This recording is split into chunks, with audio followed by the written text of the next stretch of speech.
तो विद्यार्थियों को, हम जैसे छात्रों को क्या करना? 4 वस्तु।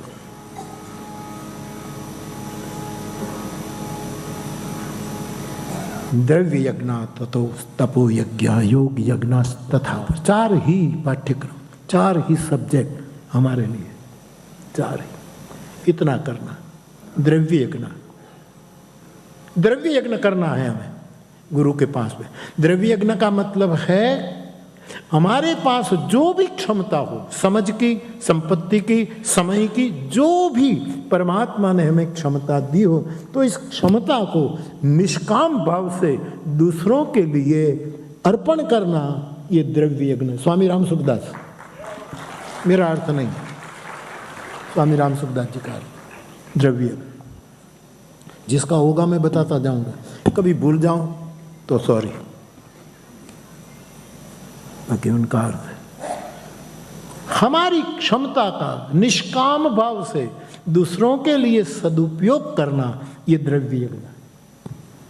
फिर शरीर से मानसी, तनुजा, वित्तजा, द्रव्य यज्ञ। तपो यज्ञ, तप यज्ञ हमें करना है। हमने डिग्री प्राप्त की, हमने कुछ विशेषता प्राप्त की, तो उसका निष्काम भाव से हम वितरण करें, दूसरों के हित में लगाएं। ये छात्रों का धर्म है।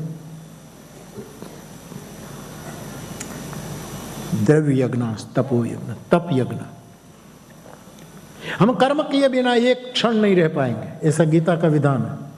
हम जो भी कर्म करें उसका हमारे अनुकूल फल मिले कि प्रतिकूल फल मिले, इनमें सम बुद्धि रखना, ये योग यज्ञ है। क्योंकि समत्वम योग उच्यते। कर्म कर लिया हमने, अब ये अनुकूल फल मिला कि न, चाहा फल मिला कि नहीं चाहता, समत्व, उसको योग कहा। द्रव्य यज्ञ, तपो यज्ञ, तप यज्ञ। हमने सबके लिए कुछ न कुछ किया, लेकिन जो भी करो उल्टा ही होता है। जिसको तुम दिल से चाहते हो उसकी मनचाही बात न हुई तो तुम्हारे विरोध में चला गया। ऐसे समय ये हर घटनाओं को सह लेना, वो तपो यज्ञ है।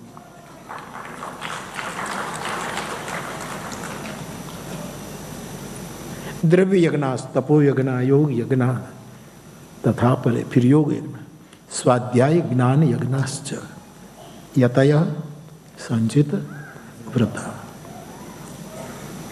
स्वाध्याय रूपी ज्ञान यज्ञ, गीता ने तो यही भाष्य कर दिया है, भाषांतर सीधा 4 ही बताया है, इसलिए मैं 4 ले रहा हूं, लेकिन मेरी दृष्टि में 5 है। छात्र के रूप में हमें स्वाध्याय करना पड़ेगा। सुनीता जी कहती है, मैंने रामायण का पाठ अवकाश में किया, स्वाध्याय यज्ञ है, ये हमें करना होगा। और ज्ञान यज्ञ, जैसे कथाओं को ज्ञान यज्ञ नहीं कहते, ये तो मैं पागल आदमी प्रेम यज्ञ कहता हूं, बाकी कथा ना तो ज्ञान यज्ञ ज कहेवाय છે। કેવું હરકું લાગે ज्ञान यज्ञ। हमारा तो पागलपन है साहब, प्रेम यज्ञ कह दिया। तो स्वाध्याय रूपी ज्ञान यज्ञ कर, शायद गीता में ऐसा कुछ अर्थ है, मुझे खबर नहीं। स्वाध्याय रूपी ज्ञान यज्ञ, ये चौथा बताया, तो ये रखो, कोई बात नहीं।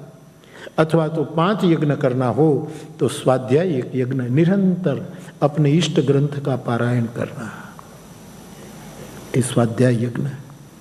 एक ही बात को रिपीट करना, भगवान नाम का संकीर्तन करना, वो भी स्वाध्याय माना गया। एक ही नाम की गुंज, स्वाध्याय।